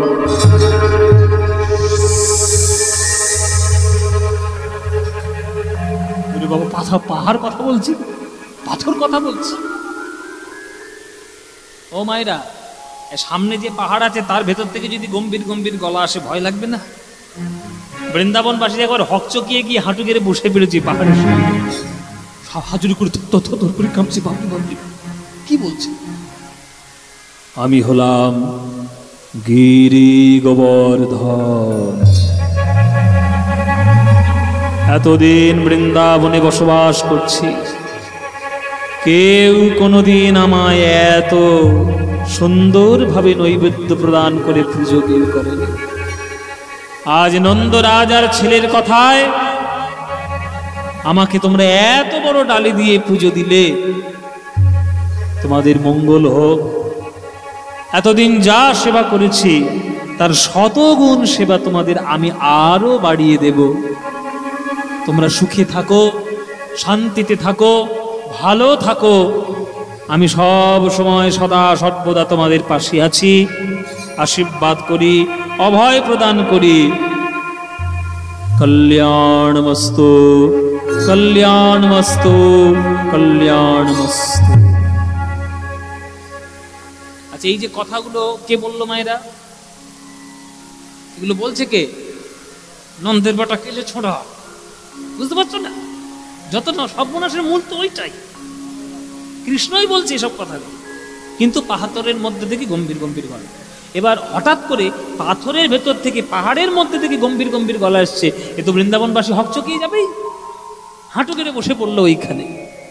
গোবর্ধনের বাণী শুনি আনন্দ হইল রে, গোবর্ধন নিতাই গৌর হরি হরি। গোবর্ধনের বাণী শুনি আনন্দ হইল রে, গোবর্ধন।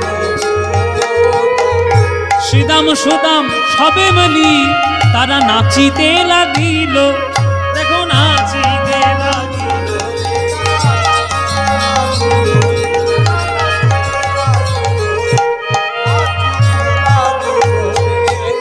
গোবর্ধন পূজায়, গোবর্ধন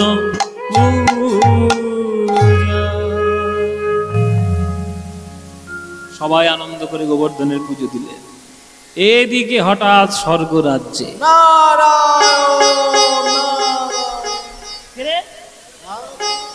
এই কে ও মায়েরা নারায়ণ নারায়ণ করছে? কে গো? হ্যাঁ, মায়েরা খবর ঠিক জানে। ও মায়েরা কিছু মনে করো না, তোমাদের মধ্যেই তো নারদ মুনির বাস। এর কথা তার কানে, তার কথা ওর কানে, ওর কথা ওর কানে। এটাই তো নারদ মুনির কাজ। এই নারদ মুনি গিয়েছে কোথায়? ইন্দ্রের বাড়ি।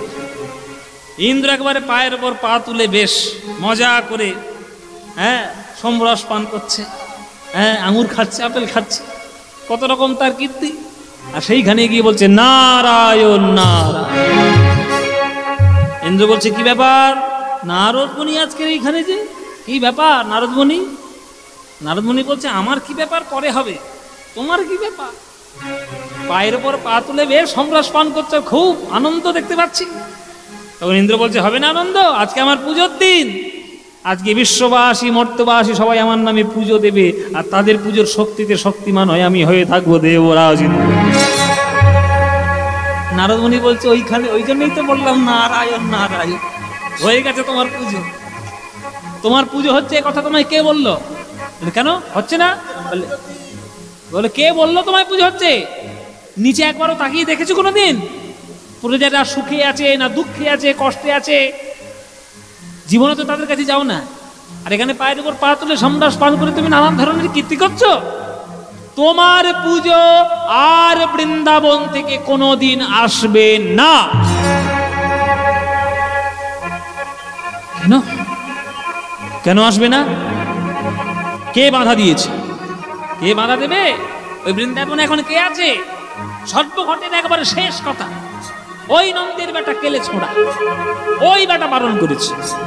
কি এত বড় স্পর্ধা ওই নন্দের বেটা কেলে ছোঁড়া? হ্যাঁ, আমার পুজো বন্ধ করবে? ওর বাপ আমার পুজো করেছে, ওর ঠাকুর আমার পুজো করেছে, ও 14 আরও মজা দেখাচ্ছে। এই কাল মেঘ, এই কাল বজ্র, এই কাল ঝড়, এক্ষুনি তোরা ছুটে আয়, বৃন্দাবনে যাবি, এমন ঝড় বৃষ্টি দিবি যেন বৃন্দাবন নামক গ্রামটা পৃথিবীর মানচিত্র থেকে একেবারে ধুয়ে।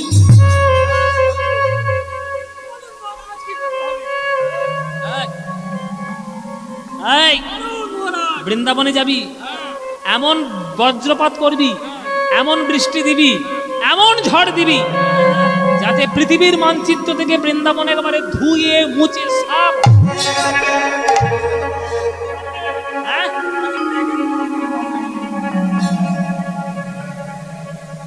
যত গোপ গণ গিরির পূজন, যত গোপ গণ গিরির পূজন, শুনি আসে দেবরাজ।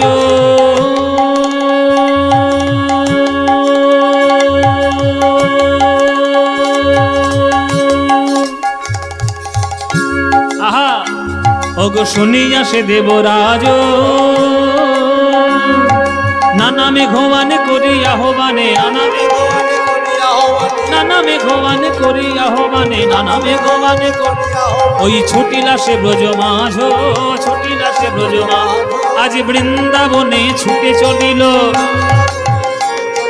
বৃন্দাবনে ছুটে চলিল কৃষ্ণের সনে যুদ্ধের তরে বৃন্দাবনে ছুটে চলিল কৃষ্ণের আহা কৃষ্ণের সনে যুদ্ধের ওই কৃষ্ণ কৃষ্ণ কৃষ্ণ বলে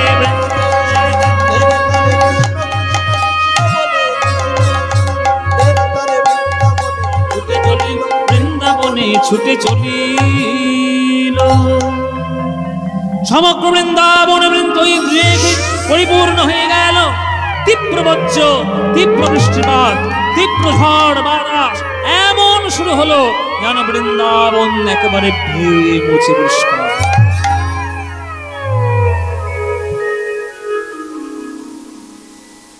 বৃন্দাবন ধুয়ে মুছে পরিষ্কার হয়ে যাবে সেই রকম প্রকৃতির তাণ্ডব আর কখনো কোনোদিন কখনো কোনো কালে বৃন্দাবনবাসী তথা সারা ভারতবর্ষী কোনোদিন দেখে 7 দিন 7 রাত এমন তীব্র বৃষ্টি এমন তীব্র প্রকৃতির দুর্যোগ চলেছে ওই রকম দুর্যোগ কখনো ভারতবর্ষের ইতিহাসে হয়। আমার বলতেও খারাপ লাগছে যেন এটা কখনো না হয়, কি করবেন, কিন্তু কিছু করারও তো নেই, প্রকৃতির ব্যাপার, আমাদের হাতে কিছু নেই। এই বছর যে বাঁকুড়া, এই আবার আপনাদের বাঁকুড়া জেলা, এদিকে পুরুলিয়ার কিছু অংশ এবং হুগলির কিছু অংশ যেভাবে বন্যায় ভেঙে পড়ে বিপর্যস্ত হয়ে গেল, কদিনের বৃষ্টি, মাত্র 2-3 দিনের টানা বৃষ্টি। আর বৃন্দাবনে বৃষ্টি হচ্ছে 7 দিন 7 রাত একটানা বৃষ্টি। ওই রকম প্রকৃতির দুর্যোগ কখনো কেউ দেখি। বৃন্দাবনবাসী মনে মনে ভাবছে, দেখেছো কেন আমরা ওই বাচ্চা ছেলেটার কথা শুনতে গিয়ে আমরা ইন্দ্রকে পুজো বন্ধ করে দিলাম, পাহাড়ের পুজো করলাম, এই বাচ্চা ছেলের কথা শুনে এবার মরতে বসেছি আর কি, এই নন্দের বেটা কেলে ছোড়ার জন্য। সবাই দোষারোপ করছে। কৃষ্ণ মনে মনে ভাবছেন, এইবার আমার আসল লীলাটি দেখাতে হবে, আমার ভক্তের মান মর্যাদা যাতে চিরকাল পৃথিবীতে মাথা উঁচু হয়ে থাকে, তার জন্যই তোমার পৃথিবীতে আসা। চল, ব্রজবাসীর ক্লেশ দেখে আমার নন্দের নন্দন রে, ব্রজবাসীর উর্ধ্বনি মার উর্ধ্বনি,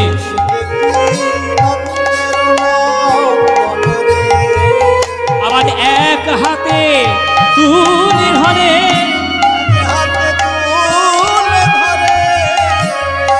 এক হাতে তুলে ধরে, এক হাতে তুলে ধরে গিরি গোবর্ধন, গিরি গোবর্ধন, ওই এক হাতে হৃদয় গৌর হরি হরি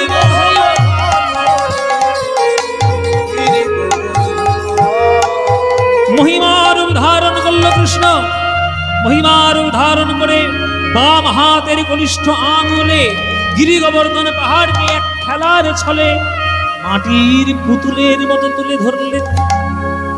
কন্দুকের সম দেখি ঘোড়ায় কত পাকে রে, আর ডাকিয়া ডাকিয়া দেখায় জনক জননীকে রে, জনক জননীকে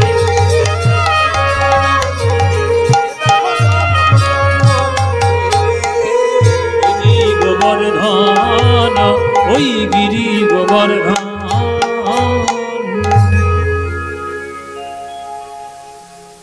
কৃষ্ণ বিরাট বড় রূপ ধারণ করে ওই গিরি গোবর্ধন তুলে ধরেছেন কনিষ্ঠ আঙুলে। হঠাৎ করে ব্রজবাসী দেখলেন যে তাদের মাথার উপর কেউ বোধহয় বিরাট একটা ছাতা ধরেছে, আচ্ছাদন, বিরাট বড় আচ্ছাদন। সুদাম বলছে, হেই ওই দেখ আমাদের কানাই কি করছে, তাড়াতাড়ি চল, তাড়াতাড়ি চল, ওইখানেই তলায় গিয়ে আমরা আশ্রয় গ্রহণ করি। সবাই সেইখানে গিয়ে আশ্রয় গ্রহণ করলেন। এদিকে সহচরী সনে চলিল কাননে, সে যে ভানু নন্দিনী রাধা। সহচরী সন, মায়েরা এবার আসল লোক আসছে, নিতাই গৌর হরি বল, ধ্বনি।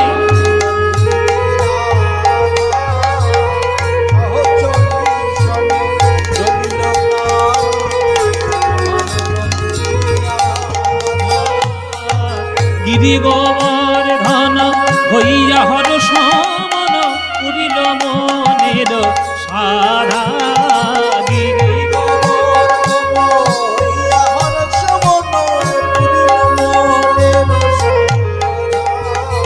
অঙ্গ থর থর হয়ে জর জর, অঙ্গ থর থর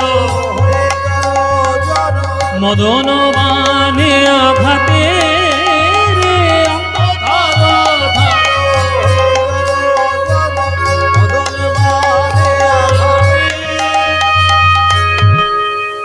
কৃষ্ণ আমার যেই ওই বাম হাতের কনিষ্ঠ আঙুলে তুলে ধারণ করে দাঁড়িয়ে রয়েছে, রাধারানী প্রবেশ করেছে। এখন কৃষ্ণের সামনে যদি রাধারানী আসে, কৃষ্ণ নিজেকে স্থির রাখতে পারে? থরথর করে কাঁপতে শুরু করেছে। এবার হাতে রয়েছে পাহাড়, আর যে পাহাড় ধারণ করেছে সে থরথর করে কাঁপছে। তা যারা ওখানে দাঁড়িয়ে রয়েছে তাদের মুখ কাঁপবে না যে বাবা সর্বনাশ? ওই আবার কাঁপতে কাঁপতে যদি একবার পাহাড়টা পিছলে পড়ে, আরে চিড়ে চাপটা হয়ে সব মরে যাবে এখানে, হ্যাঁ আর বাঁচবো? সবাই ভয় পাচ্ছে। তারপরে কি করছে? নন্দরানী মনে মনে ভাবছে, আমার ওই দুধ খাওয়া ছেলে, মাখন খাওয়া ছেলে কতক্ষণ ধরে ডাকবে একটা পাহাড়, এই শ্রীদাম সুদা, তোরা দাঁড়িয়ে দাঁড়িয়ে মজা দেখতিস, যা গিয়ে ঠেক না দে। শ্রীদাম সুদাম দাদা বলো রাম, ঘিরিল কানাইয়ের অঙ্গ রে। শ্রীদাম সুদাম দাদা বলো,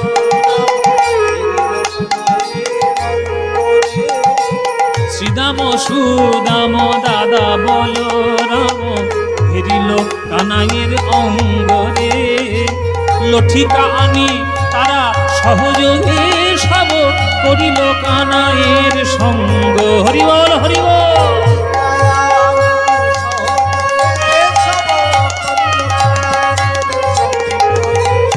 তারা লাঠি দিয়ে ঠেক না দিল, লাঠি দিয়ে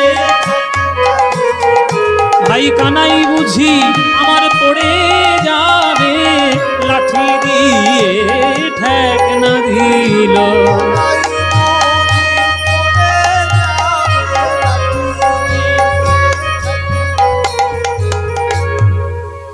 কাকে দিয়েছি রাজের পাপ?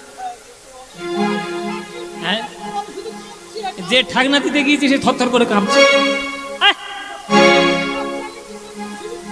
এত নালরি বস ও মায়েরা, তারা গিয়ে বাঁশ কমচি লাঠি যা পাচ্ছে গিয়ে ঠাকনা দিচ্ছে। এটা তারা বুঝতেই পারছে না যে যে কৃষ্ণ বাম হাতের কনিষ্ঠ আঙুলে একটা পাহাড় তুলে ফেলতে পারলো, সেটা ওই বাঁশ কমচির ঠাকনায় থাকে কখন? কিন্তু কিছু করার নেই, এরা তো ভাবের ভক্ত, বৃন্দাবনবাসী মানে প্রেমের ভক্ত, এরা কিছু বুঝবে না। বুঝতে পেরেছে ললিতা যে রাধারানী এসেছে বলেই ওই কৃষ্ণ থরথর করে কাঁপছে। তখন রাধারানী কি মানে ললিতা কি করলেন?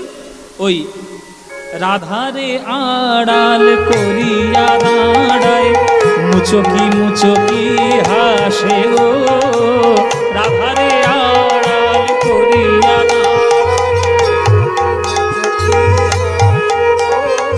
রাধারে আড়াল করিয়া দাঁড়ায়, মুচকি মুচকি হাসে গো।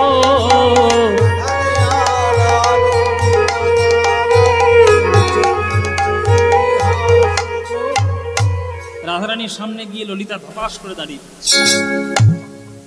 রাধারানী রেগে গেছে, আমার সামনে সে দাঁড়ালি কেন? আমি আমার বধূকে দেখছি, কৃষ্ণকে দেখছি, তোর গায়ে সহ্য হচ্ছে না? এই ললিতা, আমার ভালো কি তোর সয় না? আমার সামনে কেন দাঁড়াইলি? আমার ভালো কি তোর সয় না? আমি বধূর বারণ দেখতে নারী, সামনে কেন দাঁড়াইলি? বধূর বারণে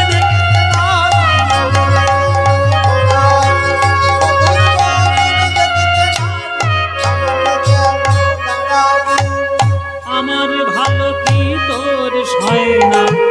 আমার ভালো কি তোর সয় না? আমার ভালো তোর সহ্য হচ্ছে না? সহ্য হচ্ছে না আমার ভালো? তখন রাধারানীর কথা শুনে ললিতা বলছে, তুই এই কথা আমায় বললি রাধা? তুই তোর বধূকে দেখবি, তাতে আমার হিংসে হওয়ার কোনো কারণ আছে? কিন্তু তুই স্থানকাল পাত্র বুঝে কোনো কাজ করিস না। এই যে গোবিন্দ হাতে করে ধরে রয়েছে গিরি গোবর্ধন, তুই তার সামনে গিয়ে দাঁড়িয়েছিস। তুই সামনে দাঁড়ালে গোবিন্দের কি অবস্থা হবে তুই ভালো করেই জানিস। আর ওই পাহাড়টা যদি একবার আঙুল থেকে পিছলে পড়ে, তুই আর প্রাণে বাঁচবি? চিড়ে চাপটা হয়ে যাবি পাহাড়ের তলায়, বাঁচবি? তুইও নিচে মরবি, পুরো ব্রজবাসীটাকে তুই মেরেই ছাড়বি। তখন রাধারানী বলছে, তাহলে আমি আমার বধূকে দেখবো না? নিশ্চয়ই দেখবি। তোর বধূকে তুই দেখবি না, তোকে দেখবি। সরাসরি যাস না, আমার পিছন থেকে তোর মুখ আমার কাঁধের উপরে রাখ, শুধুমাত্র নয়নে নয়নে দিয়ে তুই গোবিন্দের সঙ্গে নয়নে নয়নে মিলন ঘটা। তখন রাধারানী ললিতার কাঁধের উপরে মাথা রেখে গোবিন্দের দিকে অপলক দৃষ্টিতে তাকিয়ে রয়েছেন। শক্তি সঞ্চারণ করে, শক্তি সঞ্চারণ, শক্তি সঞ্চারণ করে, প্রাণ বধূর পানে নয়ন দিয়ে শক্তি সঞ্চারণ করে। মুখে কৃষ্ণ কৃষ্ণ কৃষ্ণ বলে বধূর পানে নয়ন দিয়ে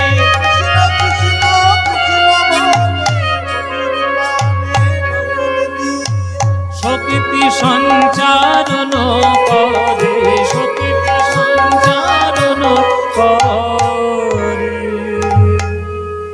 ওই রাধারানীর নয়নের দৃষ্টির শক্তিতে শক্তিমান হয়ে কৃষ্ণ 7 দিন 7 রাত একভাবে ওই বাম হাতের কনিষ্ঠ আঙ্গুলে গিরি গোবর্ধনকে নিয়ে দাঁড়িয়েছিল। আর ইন্দ্রের যখন কোনো শক্তি অবশেষ রইল না, তখন ইন্দ্র এসে গোবিন্দের চরণ ধরল।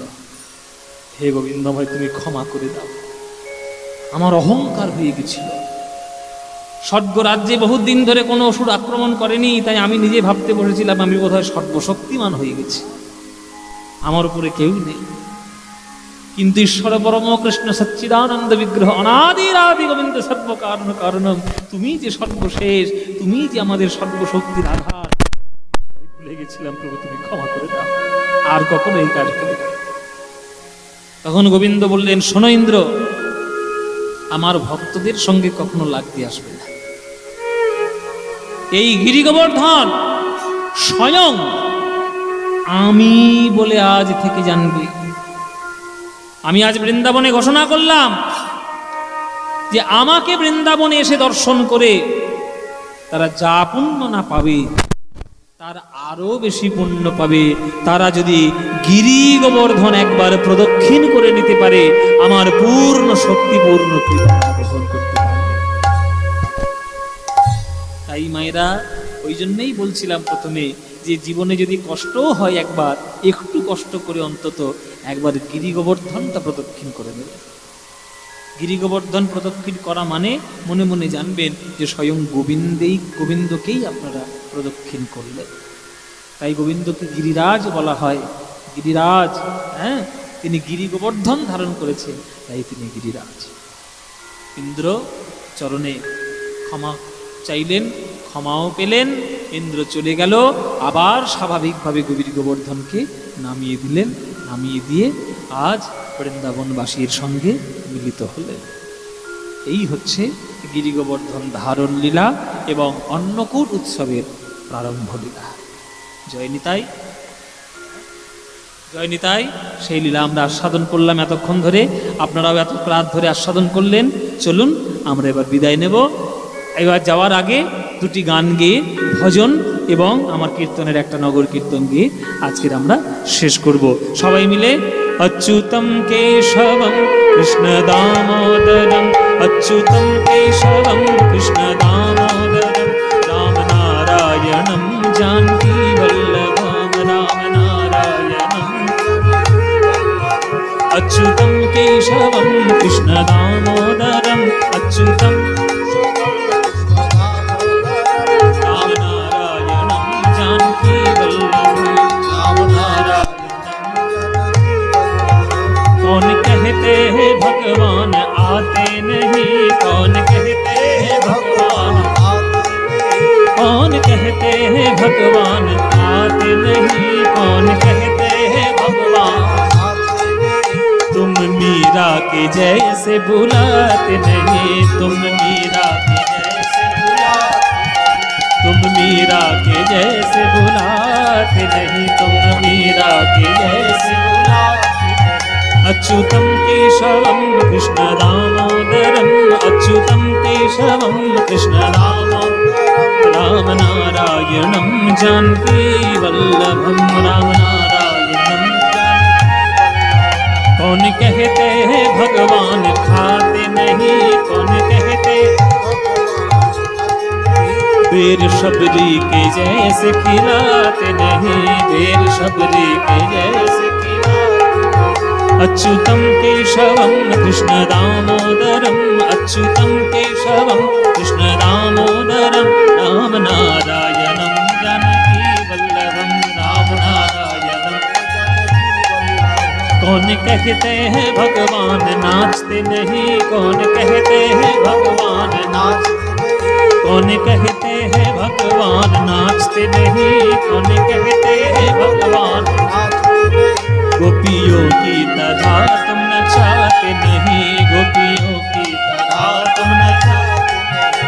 अच्युतं केशवं कृष्ण दामोदरम्, अच्युतं केशवं कृष्ण दामोदरम्, रामनारायणं जानकी वल्लभं, रामनारायणं कृष्ण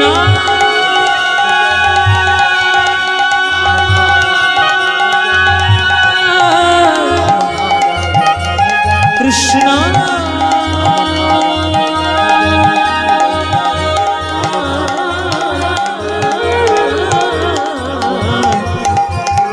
हरे कृष्ण हरि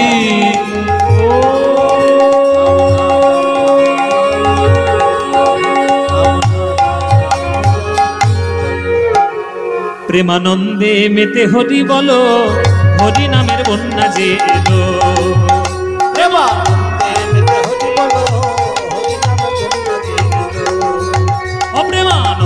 মেতে হরি বলো, হরি নামের বন্যা যে এলো, প্রেমানন্দে মেতে হরি বলো, ওই দয়ালে গৌর নিত্যানন্দ প্রেমেতে সাঁতার দিল, দয়ালে গৌর নিত্যানন্দ প্রেমেতে সাঁতার দিল, ওই দয়ালে গৌর নিত্যানন্দ প্রেমেতে সাঁতার দিল, দয়ালে গৌর নিত্যানন্দ প্রেমেতে সাঁতার দিল, হরি নামের বন্যা যে এলো, প্রেমানন্দে মেতে হরি বলো, হরি নামের বন্যা যে এলো, প্রেমানন্দে মেতে হরি বলো, হরি নামের বন্যা যে এমন বন্যা দেখি নাই মানুষ শুকনাতে তলায়, ওগো ডুবলো নদীর পুরুষ নারী জাতির বিচারের নাই, এমন বন্যা দেখি নাই মানুষ শুকনাতে তলায়, ডুবলো নদীর পুরুষ নারী জাতির বিচার নাই। ওই হরিদাস, আহা হরিদাস সে কাজীর ছেলে, সেও বুঝি ডুবে গেল, হরিদাস সে কাজীর ছেলে, সে বুঝি ডুবে গেল, হরি হরি বলে বলে রে হরিদাস, হরি বলে বলে রে হরিদাস, ওই হরিদাস সে কাজীর ছেলে, সেও বুঝি ডুবে গেল, হরিদাস সে কাজীর ছেলে, সেও বুঝি ডুবে গেল, হরি নামের বন্যা যে এলো, প্রেমানন্দে মেতে হরি বলো, হরি নামের বন্যা যে এলো, প্রেমানন্দে মেতে হরি বলো, হরি নামের বন্যা যে এলো। তোমরা বদন ভরে গাও গো, বদন ভরে এই মধু মাখা হরি নাম, বদন ভরে গাও গো, এই মধু মাখা হরি নাম, নামে জগতে ডুবে গেল, মধু মাখা হরি নাম, নামে জগতে ডুবে গেল, মধু পাপি তাপি উদ্ধার হলো, বাহু তুলে হরি বলো, প্রেমানন্দে হরি বলো, নাম বিনা গতি নাই, জগাই মাথায় উঠা হলো, হরি বল হরি বল হরি বল হরি বল, হরি বল হরি বল হরি বল, হরি হরি মন্দিরে, সব মন্দিরে মন্দিরে।